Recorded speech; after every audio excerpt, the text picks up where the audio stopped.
Good afternoon, everyone, and welcome to another Lunch and Learn, a partnership series between the Prince George's County Memorial Library System and the Prince George's County Office of Human Rights, the county's civil and human rights education and enforcement agency. My name is Isaiah West. I'm the Teen Services Specialist with the Library System. With me today are co-hosts Dr. Audrey Lau, the Adult and Senior Services Specialist, and Tiana Davis with the Office of Human Rights. We are so happy that you have chosen to spend your lunch hour with us today as we welcome another fantastic guest to our Lunch and Learn series, Adib Khorram. Adib is the queer Iranian author of I'll Have What He's Having, which is an instant USA Today bestseller. He is also the author of the young adult novel Darius the Great Is Not Okay, which earned the William C. Morris Debut Author Award, the Asian Pacific American Award for Young Adult Literature, and a Boston Globe Horn Book Honor, and was named one of Time Magazine's 100 Best YA Novels of All Time, which is true. Go read it.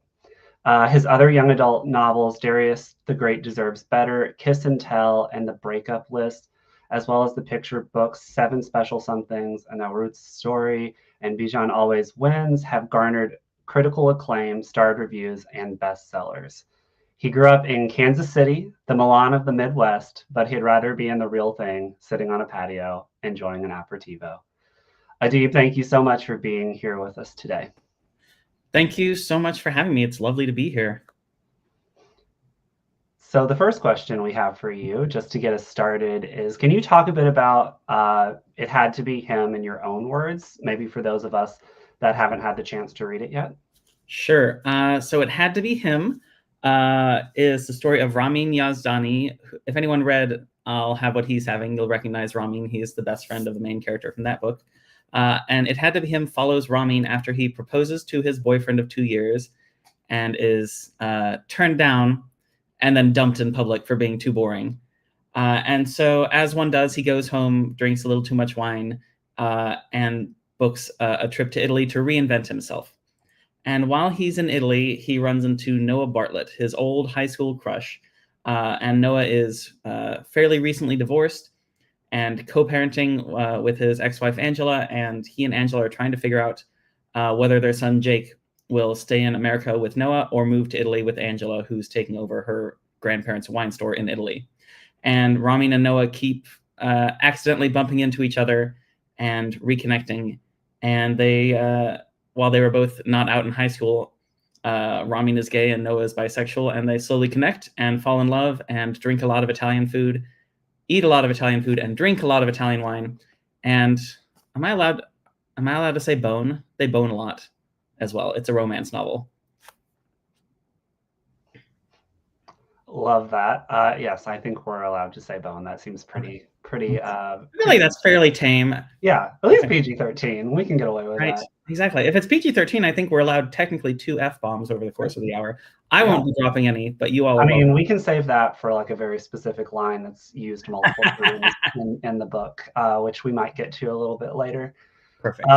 So I have one more follow-up question to that, and it goes back to kind of your intro and how you and I connected many years ago. Is your roots are in young adult literature. What made you decide to kind of switch and write this amazing adult romance series? I don't think of it as a switch. I still write young adult. I have another young adult coming out in March, but I like to think of it as broadening my horizons, or perhaps if any of you have ever dealt with finance people, diversifying my portfolio. I think, like a lot of people, I don't know if anyone remembers this, but a while back we had a global pandemic. It's still not technically over, but we act like it is.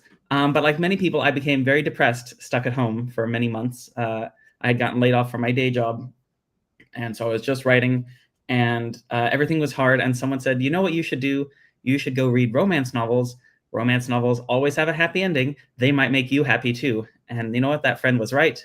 I devoured 60 of them in 60 days, basically. At the time, my library was doing like you roll up and then you lower your window and then someone scurries out and drops the books into your car and you both have your masks on and then you drive away. It felt very, I don't know why it felt very like James Bondish. It was very exciting, as I just had this car full of romance novels that I kept coming back and forth. So I read 60 of them in about 60 days, and I remembered how like fun and lovely they were. And I was having trouble finding, especially traditionally published romance featuring two men that I thought sort of authentically captured the experience. I know there's lots of great indie published romance, but as you know, in a library system, sometimes it can be more difficult to get them just because of the way indie titles are distributed. And so while I was having so much fun in romance, I felt like I wasn't always seeing like my own life and experiences reflected. I also found I had a hard time finding romance novels with people over 30, and like people who don't have abs. And I was like, okay, maybe I should try writing a romance novel. I have lots of friends that also write romance. And so I asked them for advice, and then I sort of sat down and started trying to write one. I made a joke to my agent that I wanted to find a way to write my wine off on my taxes, which I very much do not do that. If anyone out there works for the IRS, I promise I'm not doing that. It was just a joke. But that is why wine is like a central character in all the books, because I think wine is delicious, and I love sort of the alchemy of pairing the right wine with the right food and how it makes things sing, like in Ratatouille. And all my favorite romance novels that I had read tended to be ones that like would come in, pairs or trios and follow like a group of friends or a group of cousins or a group of sisters or a group of brothers. And so I was like, I will write about, 3 queer Iranian American best friends, and each of them gets their own story of falling in love and boning a lot. I actually want to follow up on that a little bit, just to restate what you already talked about. I haven't read a lot of queer books, admittedly, but I've read a few. And for the most part, like you said, they're 20-somethings. They're all built like Adonis. They're in their supposed prime, right? Like once you pass your 20s, you learn that like 30s, 40s, that's more of your prime, right? Mm-hmm. But in this one, you've got, like you said, you've got bellies, you've got normal achievable bodies, right? But you also have a main character with body dysmorphia, which I think is very important, because that's not so much discussed when it comes to men, especially when you hear about like the Marvel actors and everything they do to get in shape, and it's very unhealthy. Like they're very dehydrated to get and maintain those shapes. So can you talk about the choice to include not just a character with body dysmorphia, but someone who he is active, or he's constantly, I guess, triggered, for lack of a better term, but he's working through it. Like he's using what he learns in therapy to work through it. Can you talk about that a little bit?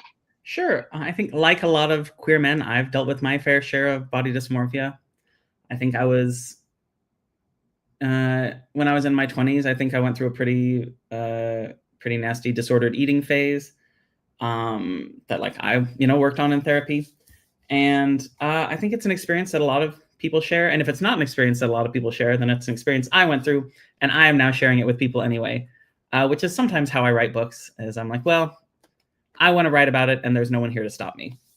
But I do think, queer men, especially queer men of my generation, came of age in a really fraught time between sort of depictions of what the masculine body should look like from media and sort of the tail end of the AIDS crisis. There's just our health and our bodies and our looks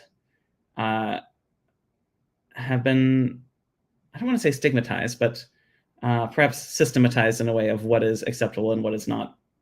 And yet I know very few people that, fit comfortably into those categories. And so I wanted to write about someone who is, outside of what's considered perfect, and was still worthy and deserving of love and an epic romance.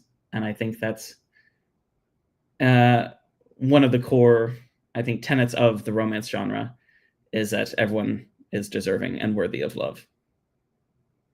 And I'm going to follow up through that, is that one of the things that I love about your books, and I have taken a deep dive in them because I knew you were coming. So it's a very important part of all your books. And whether it's familial, romantic, platonic, I walk away with this tremendous need to like connect to people around me, to let them know that they mean a lot to me, to really take time if they're struggling, you know.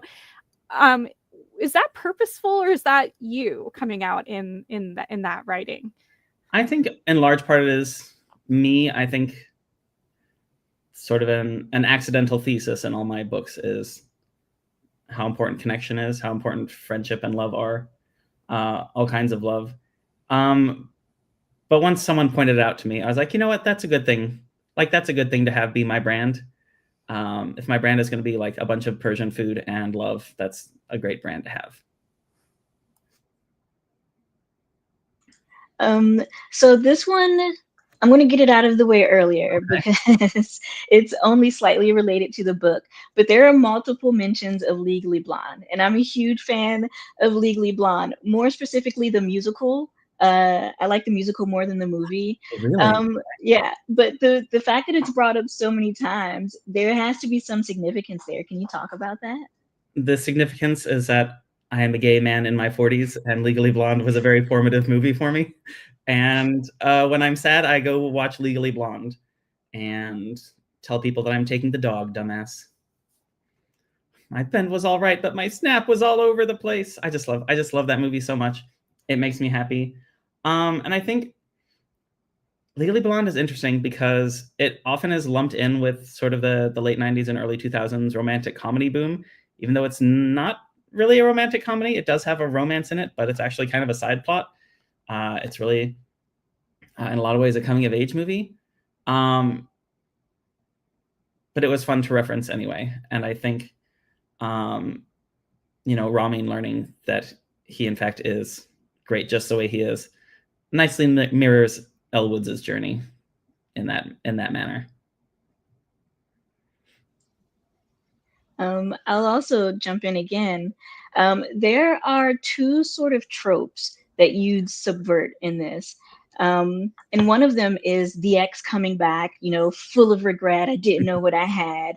But instead of, the main character cheating, and then going to the new guy and saying, I'm so sorry, closure, blah, blah, blah. He's just like, oh, okay, good luck with that.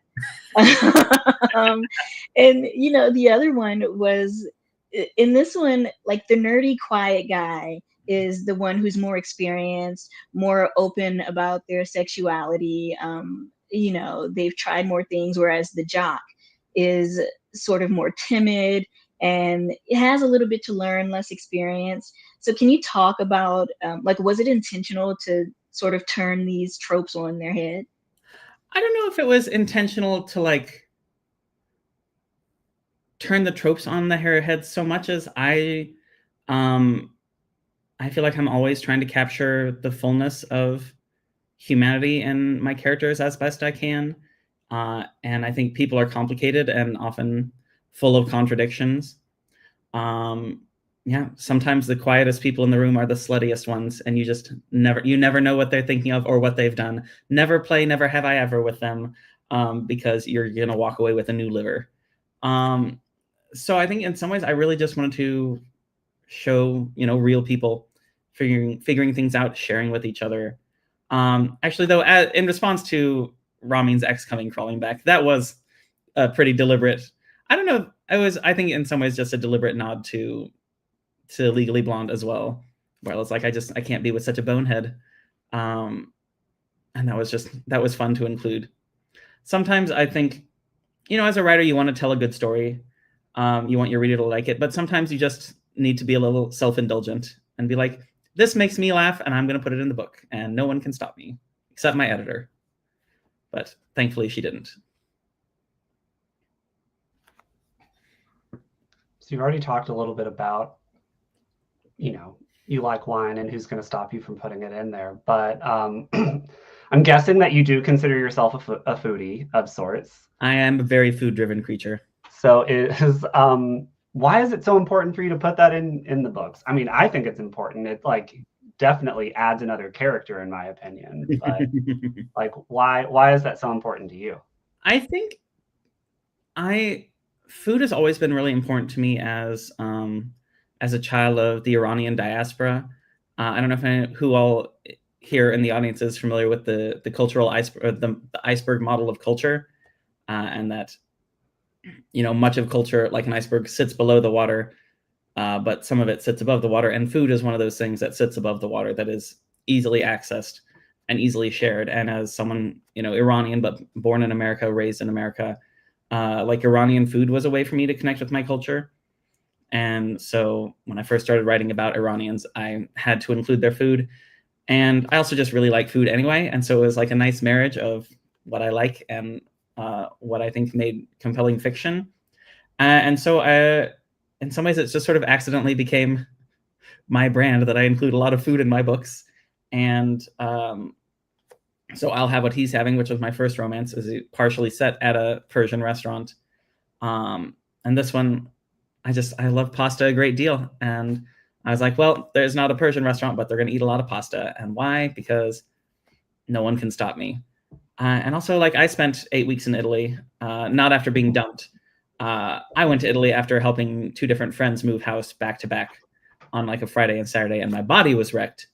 And so I drank too much rosé and started looking at flights to Italy, as one does when, you know, you're almost 40.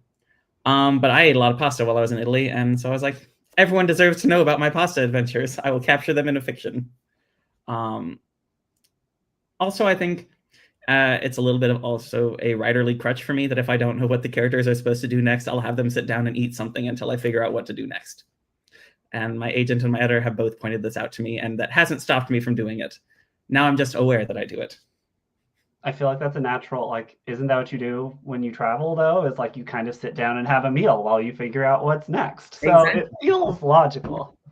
Right. Listen, every 4 in the afternoon, every day in Italy, everyone is like, well, work is over. Let's go have a snack. And then we'll have dinner at like 7 or 8. They call it aperitivo, and it's beautiful. It was my favorite thing about being there. Can you tell me, or can you tell us about Ornellaia? Is that how, or Ornellaia? Yeah. Why is it so special? Everyone called this wine special. So Ornellaia is a super Tuscan. The wines of Tuscany have been very tightly controlled by basically like the Italian Wine Association, that controls like where you can grow the grapes, what kind of grapes, where the grapes have to be crushed and bottled. And in Tuscany, Sangiovese like had to be what your wines were made out of.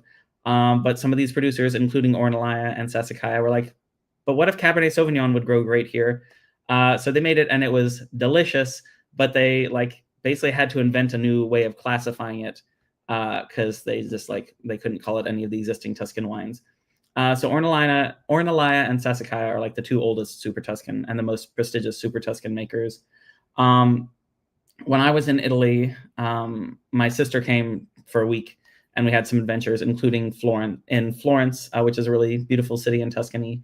And we had dinner one night, and I selected a modestly priced bottle of wine for us to have with dinner, and the server came back and said that they were out of that one. And I'd had a really long day. We'd done a lot of sightseeing, and my willpower was low. And the dollar was high. Actually, the dollar was stronger than the euro while we were there, which is like the best thing ever for buying wine. And so I was just like looking at the bottle list, and I was like, I know the name of this wine. Let's have this one instead, thinking they would also be out of it. Unfortunately, they weren't out of it. So I had to spend a lot of money on this bottle of wine. But it was A, amazing, and B, like 5 different servers walked by our table and paused to tell us like what a special bottle it was, and then went on their way. And like me and my sister were so tickled by this, and I was like, I have to put this in the book. Yeah, I feel like this book and the Darius books really made me, you talk about food in such a positive way. Like, it's such a relief to see it, especially in romance, because it's always like there's kind of like the body hang up and the physical and how I look and everything. But like tea and wine for you, I mean, can you talk a little bit? Because this isn't just I like this. This is like a vested interest. Like, you really take the time to learn. And I'm just kind of fascinated. I mean, like, especially with the tea in Darius, but even with the wine, talk a little bit about what it means to have that part of your interest in your life. Like, what does it do? What does it What does it mean? Well, it costs a lot of money. I think tea and wine are actually very similar in some ways. They're both, organic products that come from, single places and are reflections of that place and the people that spend the time to make them. And when they are at their best, they can be transformative. They can be part of ritual. They can be part of family. They can be part of connecting with other people. And so I think I've always been really fascinated in how, at the end of the day, all tea comes from Camellia sinensis. Like, it's a single plant. And yet, like, which cultivar you use and what soil it's planted in and what the weather is like that year and how the leaves are treated can just radically change how this one plant tastes. And it's similar with wine. It's like, at the end of the day, it's all just grape juice. And yet it's expressed in so many ways that tell you about the land and the culture. And I think as someone that's endlessly fascinated with people, it sort of was natural for me to be fascinated with the things that people make, especially if those things are delicious. I know in England, I thought one of the coolest things that my flatmates did was learn how everyone took their tea. And I always thought that was such an act of love because, and even you have this in Darius too, but like, it's so wonderful to be able to sit down with someone and know how they take their tea. It just really shows that not only that you're seen, but you're cared for. And I always thought that, I think you have that as well. So it's really fun. We have a couple of audience questions. Ooh, I love audience questions. So the first one is from Dr. Stewart, who's joining us with her class. She's a high school teacher. So her class watches with her. And so she says, I've not heard too much about psychological and emotional dysmorphia. Can you speak to its relationship to physical?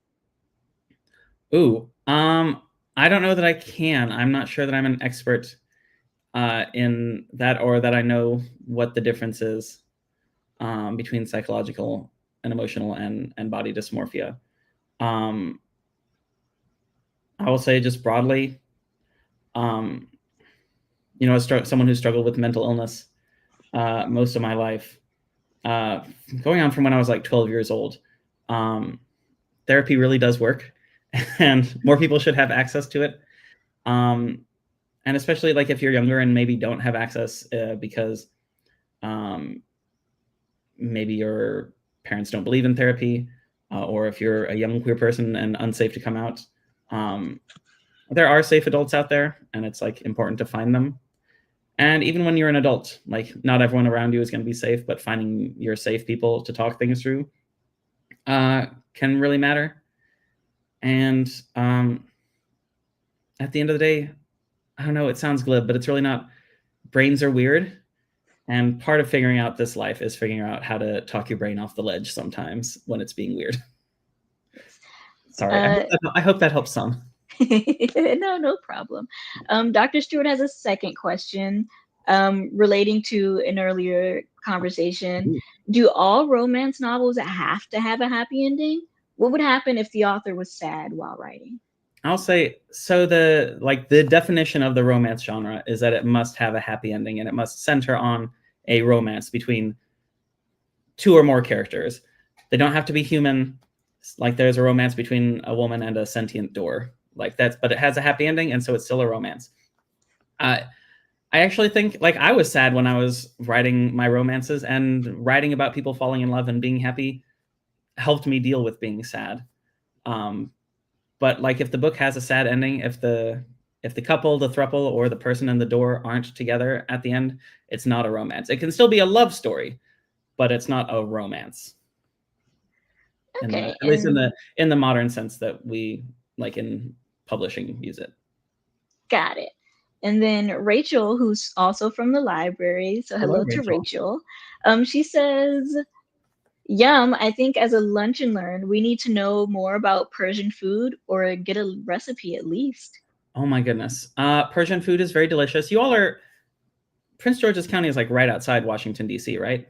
Mm-hmm. So in Washington, D.C., there's this restaurant called Rumi's Kitchen, which is really close to the convention center.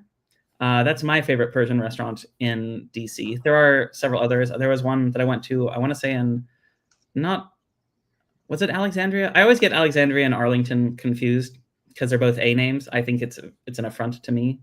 Like, why would they do that to confuse? They must do it to confuse tourists. But there was a good one I went to in one of those A-named cities in Virginia. But Rumi's Kitchen is really delicious. I think a lot of modern Persian cuisine is really focused on stews.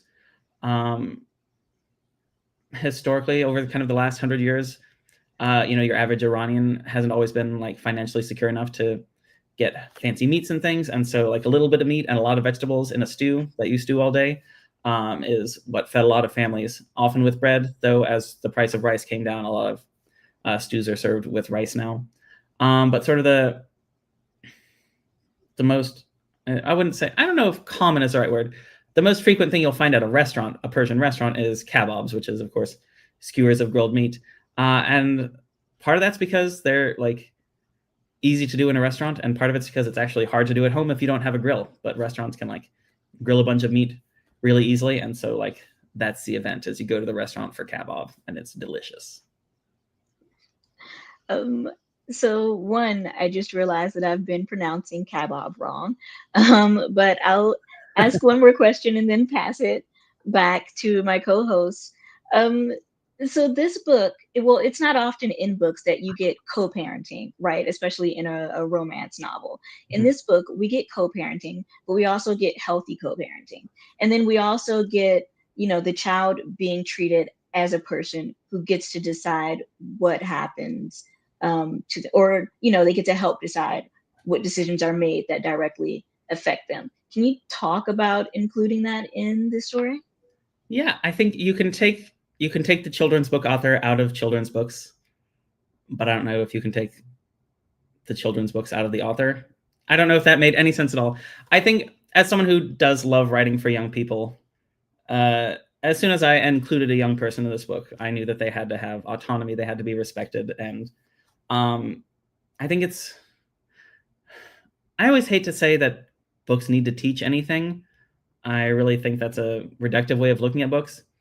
But I do like when books model things, and I hope any young person that comes away from one of my books with a sense of how they deserve to be treated by the adults in their life. Adults may and probably will fall short of that, but that doesn't mean they're not deserving of respect and autonomy and love from the adults in their lives.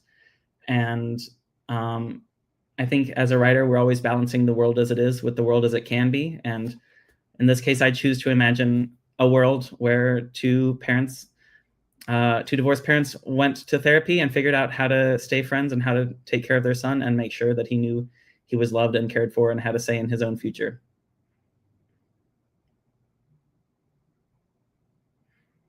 Also, he's very useful as a plot device.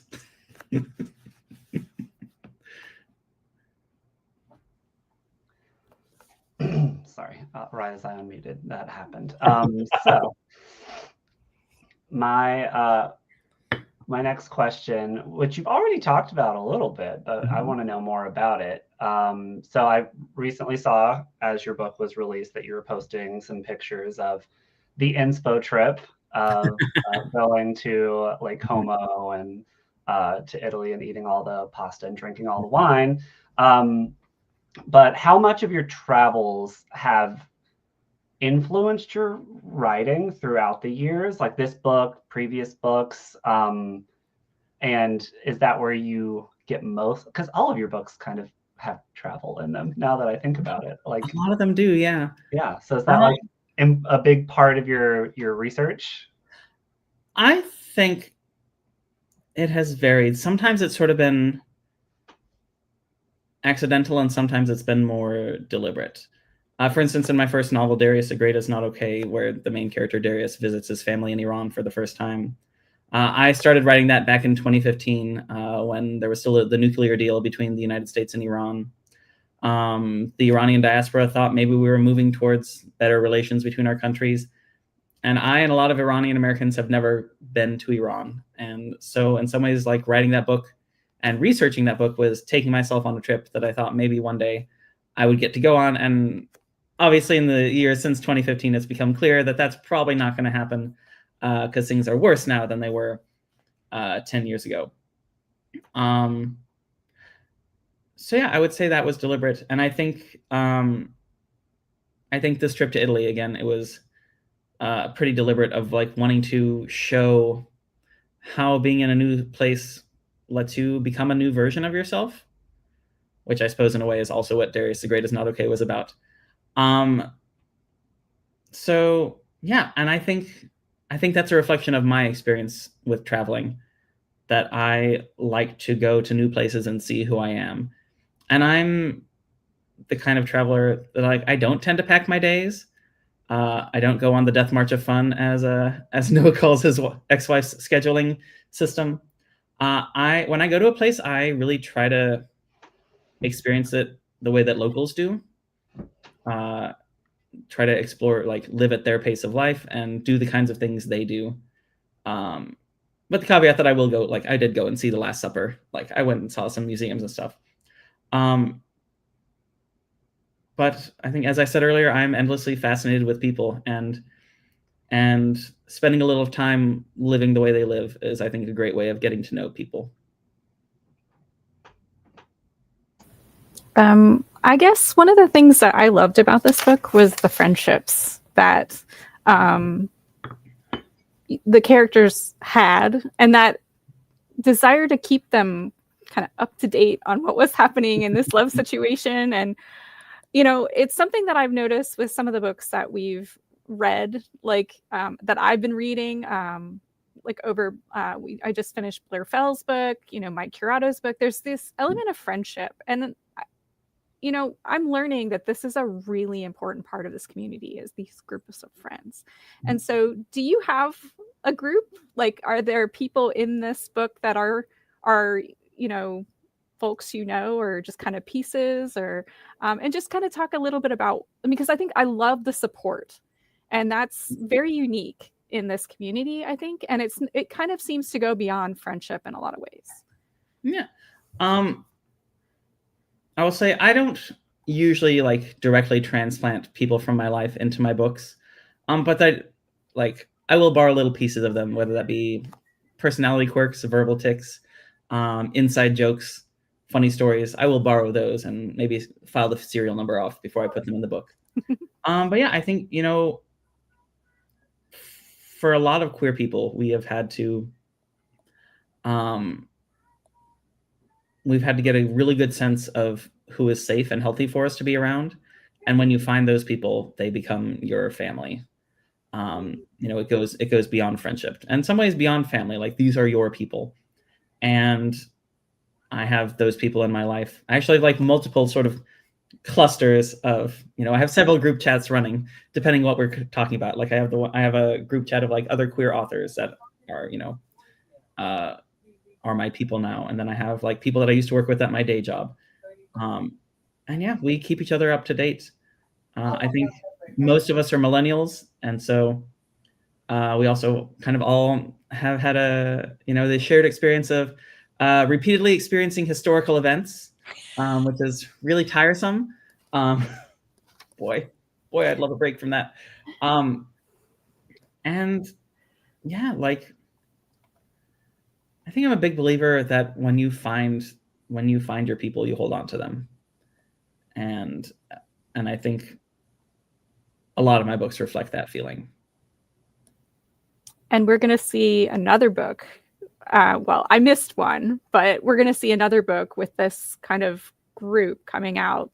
Yes. In the near future. Yes. Next fall, it'll be Aria's turn to fall in love and probably drink a lot of wine and eat a lot of food along the way.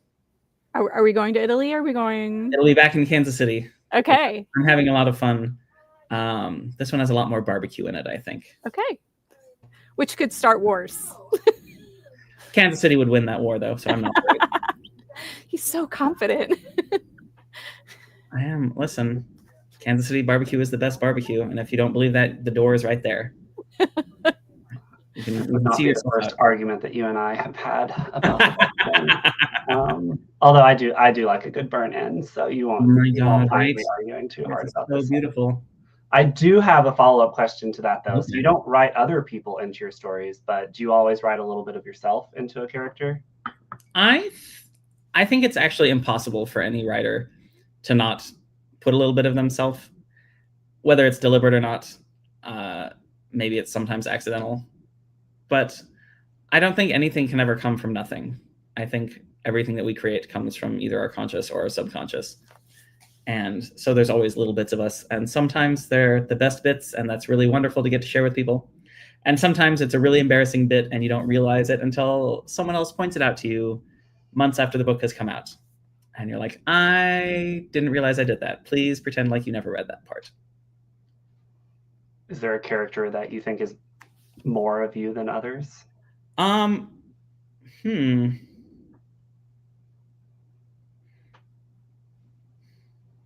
don't know. I think I put a lot of myself into all my characters. I think Darius got a lot of parts of me, but he's very different from who I was as a teenager. And I think in some ways, the book I have coming out in March, one of the main characters, his name is Farshid. He probably has a lot of me in him, in ways that are a little bit embarrassing. But I did do it on purpose, so I'm not that embarrassed.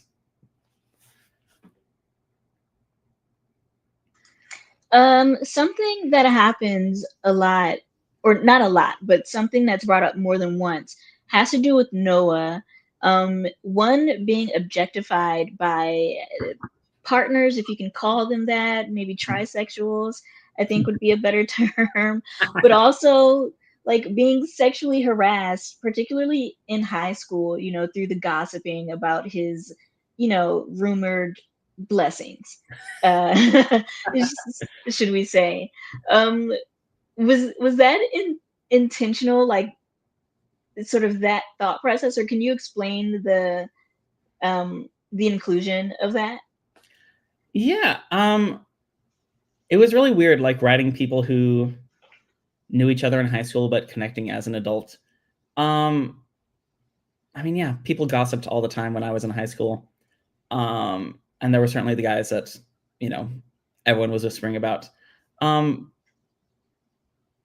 I think like people are people, and, all of us are more than just what's in our pants. And I think Noah as a character is someone who's like deeply thoughtful and deeply empathetic. But everything about him that you would see from the outside wouldn't necessarily tell you that about him. Like he's, conventionally attractive. He's physically fit. He works a blue collar job. He's, a white Midwestern boy. And everything about him on paper would lead you to think he's one kind of way. And yet when you are in his head or learning about his history or seeing the kind of man he is and the kind of father he is to his son, you realize that he is like none of those things. And I think it's really important to me to show the multitudes that we all contain. And I think in particular, coming from the Midwest, a place that is often stereotyped, like it's fun to show people that stereotypes are not all there are to us. Yeah, it does make sense. And I really appreciate it that, these moments aren't just mentioned, but we get a part in the story where Noah actively explains why he didn't like these things. Because Ramin sort of says, oh, well, that's hot. And he's like, no, I felt used and abused.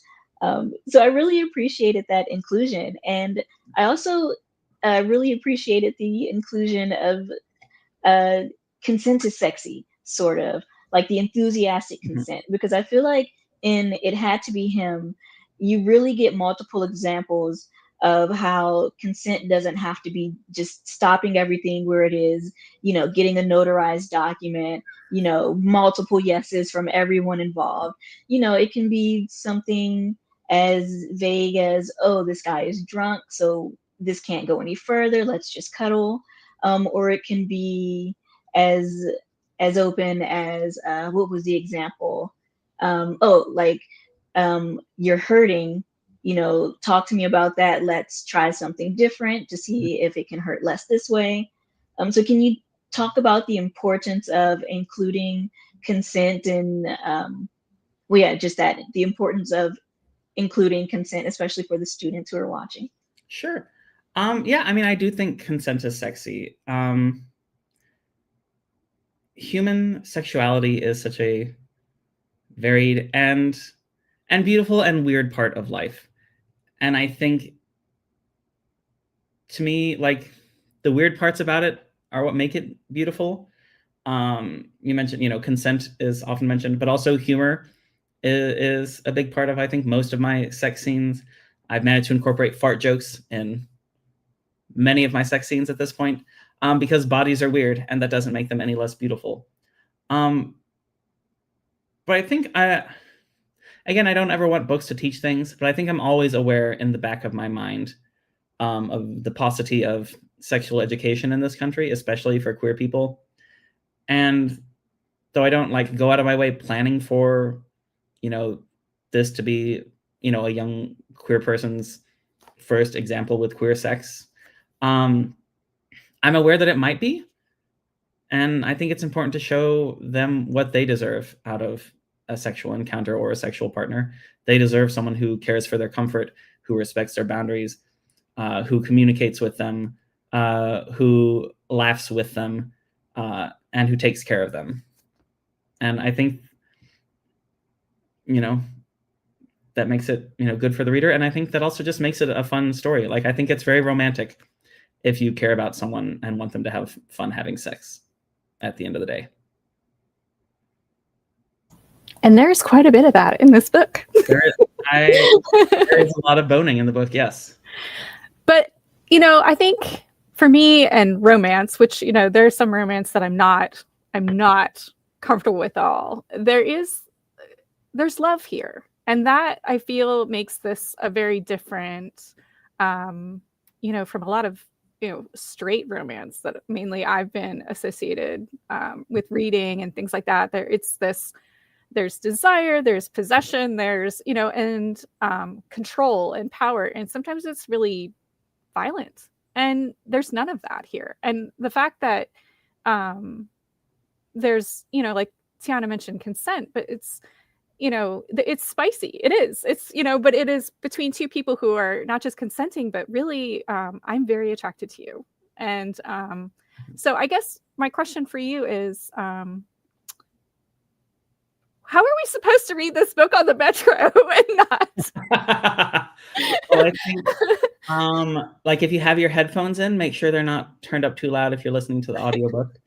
I think, like, if you're using like an e-reader, just make sure you haven't turned the font size up too large. Or counterpoint, own it. I have a friend who was on a flight next to this older woman who's was reading on like a giant iPad with the text, like every letter was an inch tall, and was reading some of the spiciest romance. And she's like, good for her. Yeah, I think, sex is a part of the human experience for many people. And in terms of fiction, like, sex reveals things about the characters. It reveals things about their relationship with each other, their relationship with their bodies, their relationship with love and with pleasure. And so I like exploring characters and showing them in that way. And I think it's really weird that we as a culture are completely fine with really grotesque, explicit violence in books and movies and television, and yet get squeamish about sex. Like, I find that weird, because usually if sex is between two consenting people, no one is harmed at the encounter, which is not the case of pretty much any example of violence. And yet, violence is fine, but sex is bad. I find that strange. And so I think in some ways we all, it's up to all of us to push back on that narrative a little bit and be like, you know what? Sex is fine. It's occasionally a little weird, occasionally a little gross, but it's also beautiful. And I really felt that in a way that, I've been reading other romance, and trying to broaden my horizons. But, it's one of those things that it is a common theme, especially, with women, with violence and things. So it was very refreshing. You mentioned that you started reading some of that over the pandemic. I did too. I think a lot of us kind of ventured into genres that, so I guess my question is, are we going to see maybe in the future, like your version of the Hallmark Christmas movie or, holiday, I am working on actually a holiday one right now. It's still secret. It has we haven't even sold it yet. But that's been a lot of fun. I think the romance genre is so rich and full of opportunities and tropes that are just so fun. And it's a genre that many people love. And so many people have opinions about it, and many people can be surprised and delighted in different ways. And it's really fun finding ways of surprising and delighting people. While we're on the topic of the future, before I ask this question, I'm going to say just fuck Todd, right? Right. Is that our first F-bomb? Yep. So we've got one more left if you guys want to drop it. But capital B, but after Arya's story, are we going to get a story about, Todd, what happens after Ramin? Maybe him exploring his 40s. I don't think so. Maybe there'll be a little bonus novella or something. I don't think I have too much interest in following Todd on further adventures. Either that, or you could just he's the boring one. Give him the bad, just a bad, moment in each of your books going forward, or constantly struggling. Yeah, I don't know if anyone needs to see what happens to a washed up 40-year-old that has whatever issues he has going on. He can work on those privately, not in another novel. He can also go to therapy. That would be great. Honestly, if you want to put him in therapy for a book, that would be gross. I wouldn't mind that. Yep. You mentioned tropes. What are some of your favorites? It'll surprise no one who read this book that I love an only one bed scenario. Also, I really love second chance romances. As soon as you ask me this, I immediately forget every other trope that has ever existed. I've immediately forgotten all tropes. Do you know a trope that you hate? I will say, this is going to be controversial. A lot of times, actually, no. I don't know there's any trope I hate. I really don't like it when tropes are done poorly. So I really, there's a lot of what people bill as enemies to lovers romances out there that I think are really more like should have been reported to HR to lovers. Because I feel like any, especially in straight romances, anything that doesn't examine gendered power dynamics is just kind of gross. That said, I don't get Omegaverse. I just don't get it at all. It makes no sense to me. And at this point, I think it's I don't want to know. Not that I don't yuck anyone's yum. I just, I have other things to do with my life. I don't need to know anything about Omegaverse. But more power to the people who do like it. But it just makes no sense to me. Maybe because I never watched Supernatural. So on this trip to Italy, of course, Ramin gets his personal growth and Noah gets his personal growth, but Angela also grows, right? And she sort of has to, because she's this go person, and then she's going to Italy where the way of life is much slower. Can you talk about why you decided to include her growth in this story that mostly focuses on Ramin and Noah?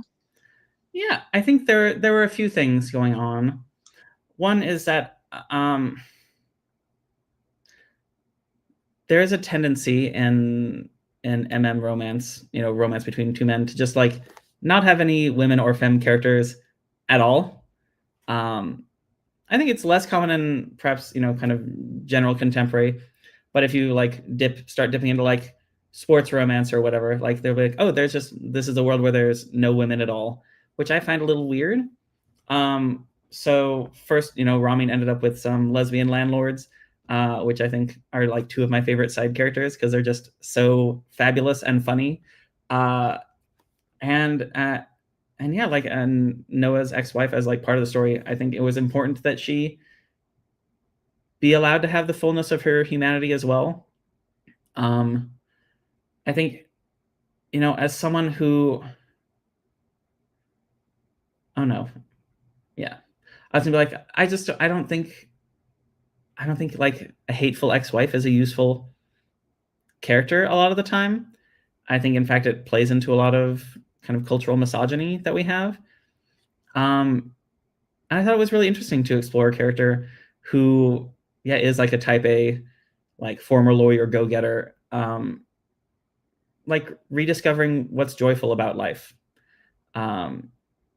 It's not always easy, but to like work on yourself in that way. And at one point, I don't remember if she says it about herself or Noah says it about her, that she's allergic to being wrong. But like, learning to admit when you're wrong, and putting, for example, the needs of your child over the needs of yourself are like important things for her to learn. And it was really fun showing her getting to blossom as well.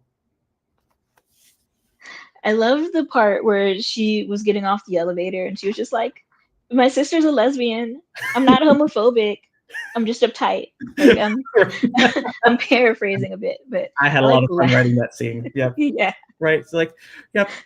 I was being rude to you because I was having a rough day, not because I have a problem with gay people. Yeah. I don't know how to express that in a healthy way. So all I just blurt out is, my sister's a lesbian.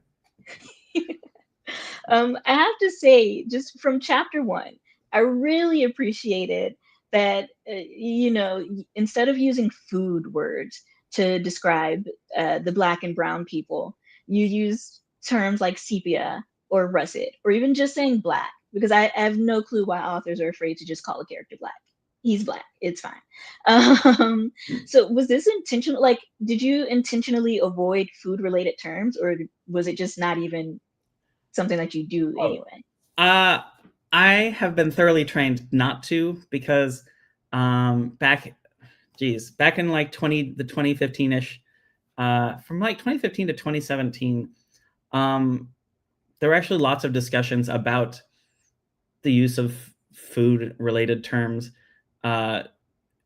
to describe skin tones for people of color, particularly Black Americans, and how often just associating consumption with Black characters is weird, but it got even compounded to be even more weird when the product, like the foods listed, were instruments of colonialism or instruments of the transatlantic slave trade, like using coffee to describe, a Black American's skin when maybe their ancestors had been stolen from their homes and transported here to grow coffee, like, just makes it super duper gross. And so like a lot of Black authors were talking about like, hey, maybe this is not a cool thing to do. Maybe there are other ways of discussing, the beauty of Black skin. And so thankfully I learned that lesson before I started writing, like publishing anything myself. And as a brown person, so adjacent to that, it sort of made me like reflect on my own, like how I describe Iranians, and maybe like, yeah, there's many other words we can use to describe ourselves and talk about how beautiful we are. Like, it doesn't have to be food, because food is for consumption, but people aren't for consumption, unless you're writing a very different kind of, maybe like a cannibalism story or something, which, again, I don't yuck anyone's yum. If you want to go read Silence of the Lambs, that's fine, but it couldn't be for me.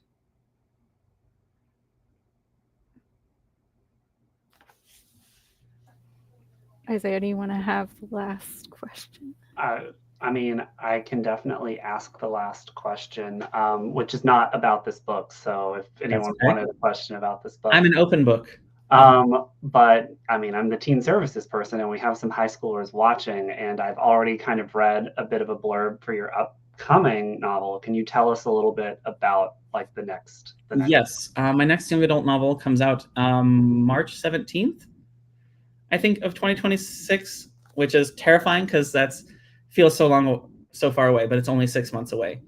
One Word, Six Letters is the story of two freshmen in high school, one white boy named Dayton and one an Iranian boy named Farshid, grappling sort of with the aftermath of Dayton making a really poor choice and shouting out a slur during a school assembly, and sort of the aftermath of that on Dayton and on Farshid and on their community and on their senses of self.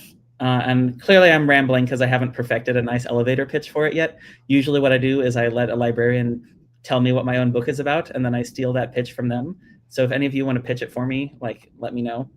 I think it deals with community and healing and restorative justice and what the difference is between accountability and like punishment.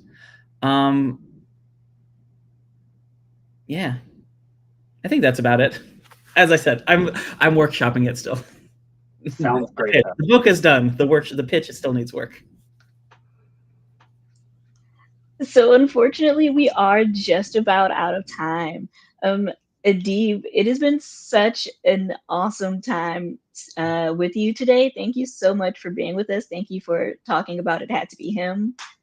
Thank you so much for having me. Thank you for all the work you all are doing, both in librarianship and in human rights. I think this is a time when both of those things are maybe under threat, and I admire all the work that you're doing and was honored to get to be a small part of it today. Yeah. Can you tell us where people can find you? You can find me online at adibkhorram.com. You can find my books at your local library or independent bookstore. Or if we're just ever at Rumi's Kitchen at the same time, you'll see me there. Yes, as Adib said, the best way you can support him is by purchasing the book from your favorite indie bookstore. Yes, thank you, Audrey, for showing the book. The Prince George's County Memorial Library System also has 2 copies in circulation, so you can get it there. If you're not in Prince George's County, your library probably participates in interlibrary loan, so you can request it. To our audience, thank you for joining us today. You are why we do what we do. You can check out all of the events that the library has going on by visiting ptcmls.info/events. And you can learn more about the Office of Human Rights by visiting civilrights.myptc.us. Thank you again to everyone for being here. Thank you, Adib. And we will see you next week. Bye.